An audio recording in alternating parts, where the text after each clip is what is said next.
Hello, welcome everyone to our Ask Me Anything. We're back after a brief hiatus of 3 months for the summer. So welcome back, Karen. Welcome back, Laurel. Hello. Glad to be back. Yes. So the way this works, if you haven't been with us before, is you can ask us anything, not-for-profit related, not anything, but anything that's related to the not-for-profit or fundraising arena. You can use the Q&A function. You can also use the chat function to ask questions. So we hope that you'll do that. But while we're waiting for you to do that, why don't I kick us off with a question for you, Karen? I know you said that you now in your semi-retired life are ascending to be chair of the board of a not-for-profit that you're serving on. So I'm curious about, as a person who's been on boards and has been on this board, how are you thinking about that role, and how are you approaching it? You know, it's such a interesting. I've been on boards before, and I've been chairs of committees, but this is my first board chair role. And it happened at the time that we hired a development consultant to do a whole, not the Osborne Group, for obvious reasons, and to do a whole assessment of the development program.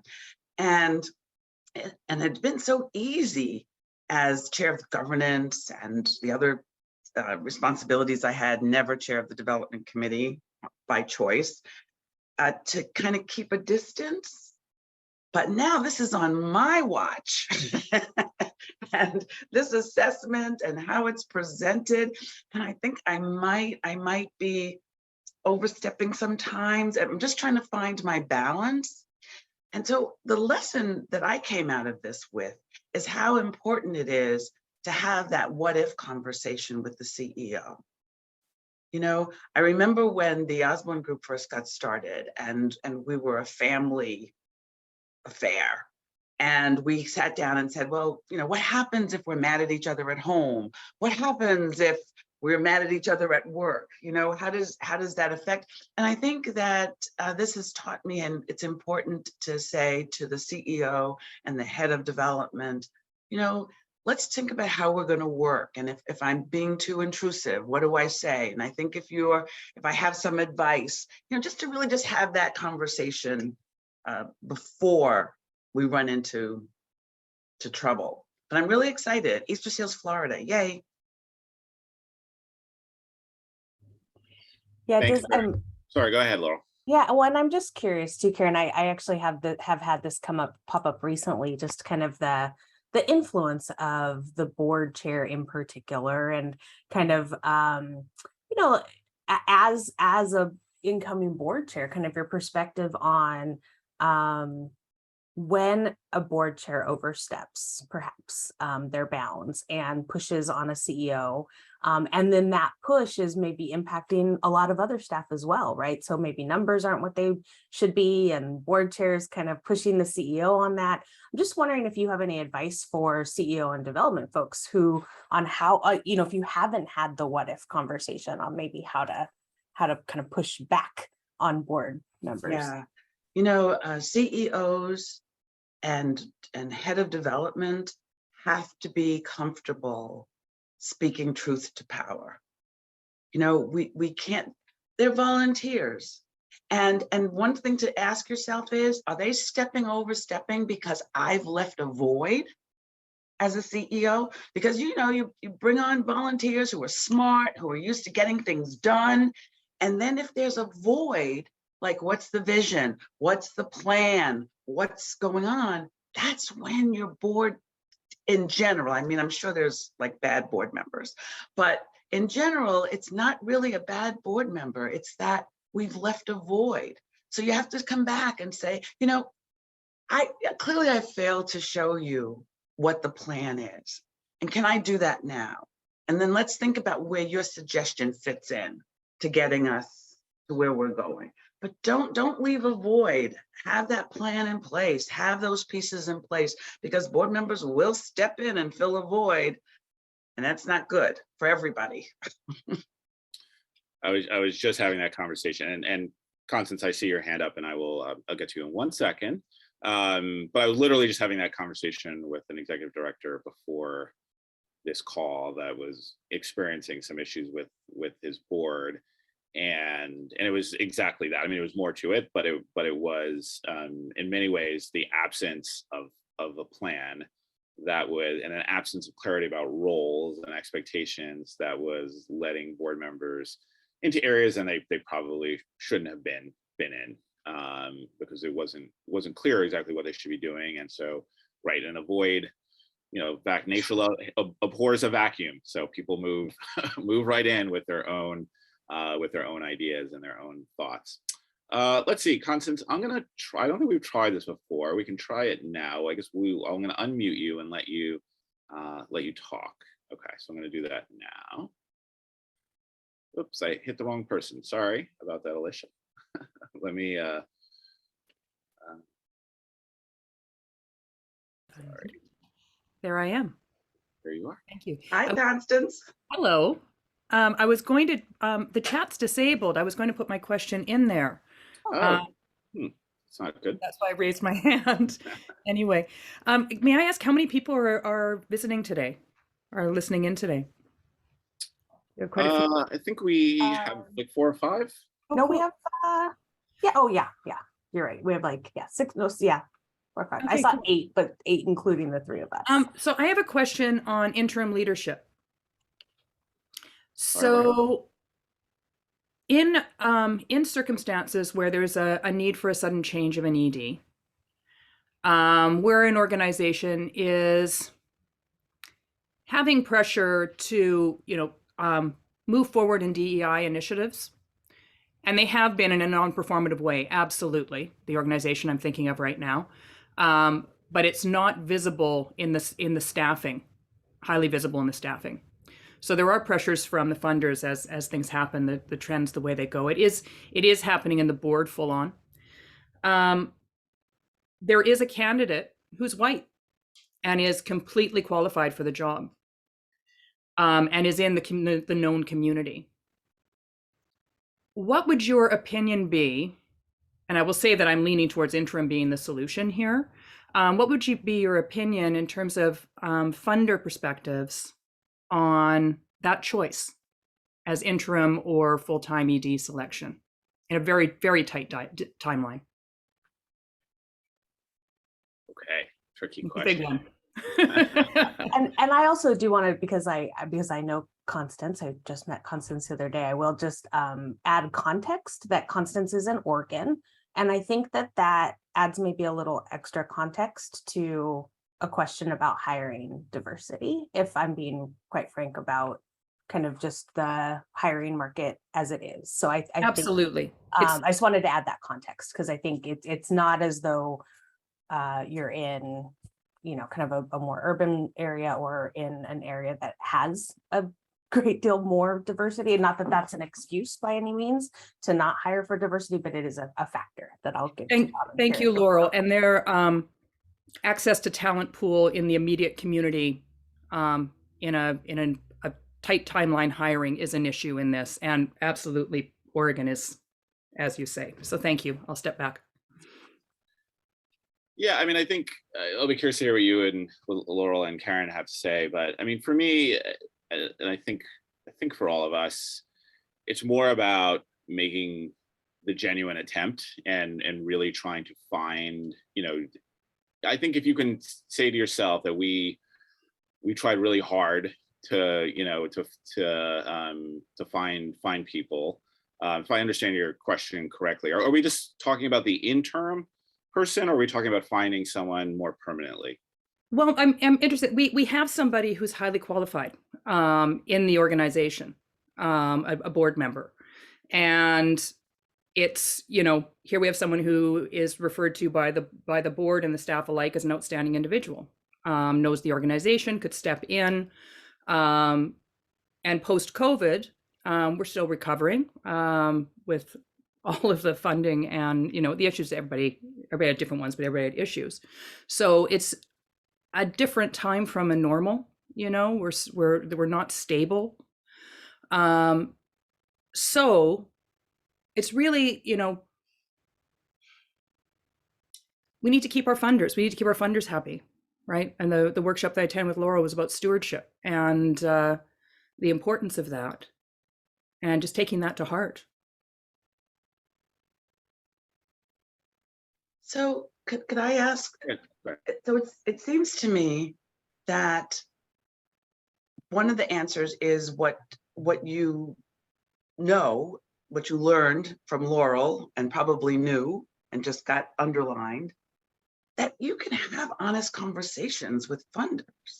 Mm-hmm. You know, Bob's point about doing things smartly and Mm-hmm. doing things correctly, you know, so not that you just made a great attempt, but you also did it, you know, savvy. You knew what were the tools and the ways to get as a diverse a pool as possible, but you don't have time and you have a qualified person. And so speaking to your funders with honesty, I wouldn't stay silent about it. I would be in touch. And I find funders care about us. They want us to succeed. And when we're transparent and honest, they come along with us. You know, you should hire who you think is the best person that's going to help the organization right now. And, you know, and talk to your funders about what steps you took. Ask them questions. I'd be transparent and do what I think is best. Yeah, I'll 100% second that. I'm always in favor of just fully telling donors and funders what we're doing, why we're doing it, what the process was, bringing them along. And I think too, making sure that you're sharing with them kind of your broader DEI plan as an organization. I mean, ultimately, you know, DEI isn't just about counting numbers and counting people, right? It's about culture and it's about systems and it's a journey, right? It's not something that happens just because you hire somebody, right? It's a journey that we're all on forever, and we're all getting better every day, and we're all making strides and doing things different and putting things in place every day that's, you know, breaking down systemic racism and doing things that are moving not just our organization but the entire sector in the right direction. And I think if you can demonstrate to your funders as well, not just the way you're doing this in your hiring practices, but the way you're doing this kind of systemically across the organization, that's also really important as well. Thanks, Constance. So yeah, I would echo all of those things, and maybe emphasize, yeah, like looking at internally and your hiring practices internally, and just making sure that in the future you have a diverse body of employees as you can have, so that in the future someone else may have the opportunity to step up into that role. But I think, you know, as someone who's over the pandemic asked to join a lot of boards, probably solely for the reason that I was Black, like that's not great either, and not something that, you know, I don't think that's what any of us really want, and it didn't feel great to me, and wasn't a good experience. Okay, we have a question in the Q&A. So yeah, you could, if you're having, maybe we've disabled the chat, and that's apologies for that, but please go ahead and type any questions that you have in the Q&A. So we have Julie and Stephanie from Delta College. I was telling Stephanie about how you worked with our development team at Easter Seals headquarters and elevated our thoughts about inspiring joyful transformational giving. Would you please share a little more about this thinking, the wonderful way a not-for-profit that serves youth in crisis engage with youth? The asking about a specific story. I think this is your kids are safe story, Karen. But I think the larger question here, I think is about stewardship and how we communicate, and how giving really can and should be a joyful experience. That's the truth. So I know Karen is the master of this, and I just want to say one thing before Karen jumps in is I've done a couple of stewardship sessions in the last few weeks, and so stewardship is like very much on my mind, and there have been a couple of things that have just like jumped out that I've said in these last couple sessions that I haven't said before in a stewardship session, and so I wanted to say them today, which is that no matter how much stewardship you've done, no matter what organization you are, no matter how good your stewardship program is, you haven't done enough. I don't know any organization that's done enough. So I would say no one's exempt from this. No one's and we see a lot of organizations, and I haven't seen anybody that I'd say like perfect, done, you got it right. Not one. The other thing I would say is, and this is, I think, the point that I'd love to hear Karen talk more about, and just in terms of joyful and kind of transformational giving, is I think a lot of people believe that good stewardship is just saying thank you. And I think I see a lot of organizations that are doing a lot of activity around stewardship, sending out a lot of stuff, sending out a lot of mail, a lot of email, a lot of postcards, a lot of holiday cards, a lot of stuff that's basically just saying thank you. And that's nice. But we don't want to just be nice, right? Like nice doesn't get us big gifts. Nice just gets us hopefully maybe the same gift we got last year, but it doesn't necessarily move us forward. And so just, your stewardship can't just be thank you over and over again. It's got to be demonstrating the impact of gifts and demonstrating joy, which I'd love to hear Karen talk a little bit more about. Thank you, Laurel. I'm no longer the queen of stewardship. You now have the mantle, but I would say that as a donor, the times that I have felt the most joy, and I will agree with Laurel that nobody, even the organizations that, I'm their donor, and I've in the past have been their consultant, and they still aren't like doing perfect stewardship. Like, I mean, guys, come on. But the times that I have felt amazing is when someone has stewarded more than my money. Every time somebody says to me, and Karen, thank you so much for, and then something that I contributed intellectually, something that I contributed in my time, in my, a passing comment, whatever it is, finding a way to steward the whole donor. Now, obviously, if I'm a direct mail donor, that's not going to be possible. You're gonna steward the gift, but you might steward my longevity. You might steward the fact that I said that I would leave you in I'm part of your legacy program. Find a way to make it not feel like it's only about money, because nobody wants to be wanted just for their money. And the other joyful thing, I don't want to pick on anybody, but I was watching two different commercials on TV. One was for animal protection, and they were asking us to give, and they were showing all of these sad, terrible abused animals, and please save a dog. And then the other one was the Shriners, I think it is, but they have these kids who are now going to college, who's now doing, here's all outcome stories. The whole thing was an outcome story, except for at the end, make a gift. And stewardship should be just like that solicitation should have been about outcome. Stewardship should be about outcome. This is what happened. And if the gifts are small, collectively, this is what happened. And then my final comment about joy is, if I'm up on the top end of your pyramid or part of your middle program, you should know what brings me joy. You should have asked. You don't ask, what kind of stewardship do you want? Because I'm likely to say, I don't need anything. I'm fine, darling. You take care of other people who need that sort of thing. It's not true. Everybody loves being appreciated. So don't ask me that. Ask me about what's the most joyful gift you ever gave. Yeah, I would second Karen, don't ask me if, if I need stewardship, because like you said, the answer to that is always no. And of course it's not true, like you said, and it's in our best interest to steward people, like that's what's going to keep them giving. That's what's going to retain them. And yeah, it's a huge part of what we need to be doing. Well, thank you for your thoughtful answers.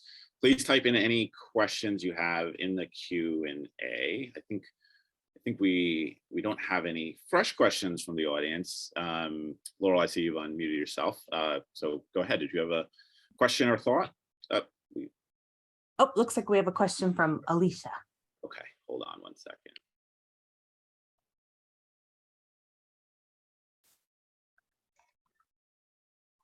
Hi there, is this working? Yes. Hi, Alicia. Hi, everyone. It's nice to see you all again. I am curious about your thoughts on the value of prospect research tools.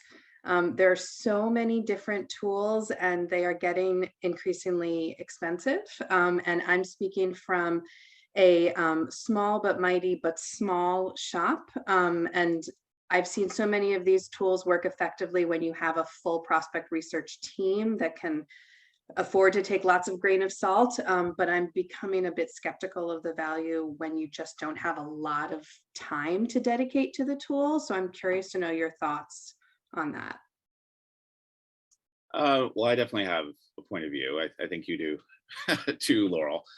So as someone who's come out of small shops, and that's sort of where I grew up, and from a fundraising standpoint, I actually think prospect research tools are really, really important. But I think I say that with a caveat. I think we get sold on these algorithms that are super complicated and sometimes very expensive. And I don't necessarily think you need all that. But for me, what I think it's really helpful for and worth paying for is because you do have limited time, knowing who your best bets are. So it's a quick way to segment, which is nice. It's not going to be 100% accurate, but it's a good way to quickly sort your donors in a way. And then through interacting with them and through mailing, you'll kind of see what is accurate and what's not accurate. But it also kind of gives you quick and dirty a research capacity, meaning as someone comes on into your radar, you can put in their name, put in their address, quickly tell you whether this is a mid-level giving prospect, a major gift prospect, just a regular annual fund prospect. And I think that's very valuable because your time is limited and you want to spend your resources where they're best used. And then I think it's really, we talk here all the time about table of gifts, and I'm sure Laura will have things to say about this, but it's a great way to kind of jump on that table of gifts and get an accurate answers around where people might be put on that table of gifts, which we think is absolutely fundamental to just development strategy in general. What I don't think it's worthwhile is like the black box that they put it in and then spit out answers that may or may not be accurate, that may or may not, give you real insight into who those donors are. I think we all believe that, certainly for your higher level donors, it's much more valuable to actually talk to them, but at least it gives you a starting point to have those conversations and to, it's a good jumping off point. But go ahead, Laurel, what do you think? Well, of course, Bob stole my thunder about the table of gifts because that was absolutely the first place I was going to go. So any of you who don't have a table of gifts, I will just point you to our website, theosborngroup.com. If you go to the tools and resources page on there, you can actually download a table of gifts template right there, which can be really helpful. That essentially just says, to hit our goal, how many gifts do we need at varying levels? And then when you do your name by name table of gifts, that's where you actually start to put in who those prospects actually are. And I would actually start there because I think that's where you're going to start to see where your gaps are and how much a prospect research tool can be helpful to you. So you're going to be able to see like, oh gosh, we still need 100 prospects at the $5,000 gift level and we have 5, right? Like, so I think that's going to give you a clue. It might also tell you the exact opposite. You may actually already, if you're a small shop, you may already have identified who your top level prospects are, and don't necessarily need to invest in a tool to help you find more prospects at this point in time. The other factor I would factor into this is time and what you're going to do with those names. So I think the other thing I see a lot of organizations, especially small organizations, that invest in prospect research tools. They get these fancy reports that sit on a hard drive for 2 years, and then 2 years later they're like, can we still use this? Like, we paid for it, can we, and I just think, please don't invest in something you're not going to use. So think about your capacity to actually enact donor strategy with the information that you're going to get from that report. Because if you ultimately only have time to work with 20 top prospects, I bet you already know who those 20 top prospects are, without investing in a research tool. So again, I agree with everything Bob said. If you're ready for that, and if you have the capacity to do something with the names once you get them, and you need them to fill your table of gifts, but if your table of gifts is full and the capacity issue is more around finding the time to enact donor strategy, then spend your time and efforts there. That would be my kind of. And I would just add one thing that I learned from Bob, because Bob did come out of small shops, and I grew up in big shops with departments, and Bob was every department in the places that he worked. And one of the things that I asked him about was like, what are the most important things that a small shop should pay attention to?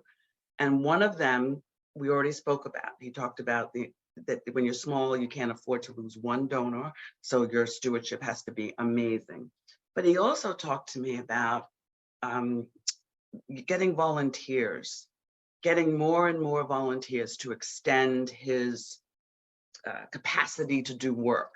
And so when you're looking at your 20, and then you've got maybe another 20, 25 that's in the middle, think about your volunteers. Who can I bring in to help me? And don't think about it as solicitation.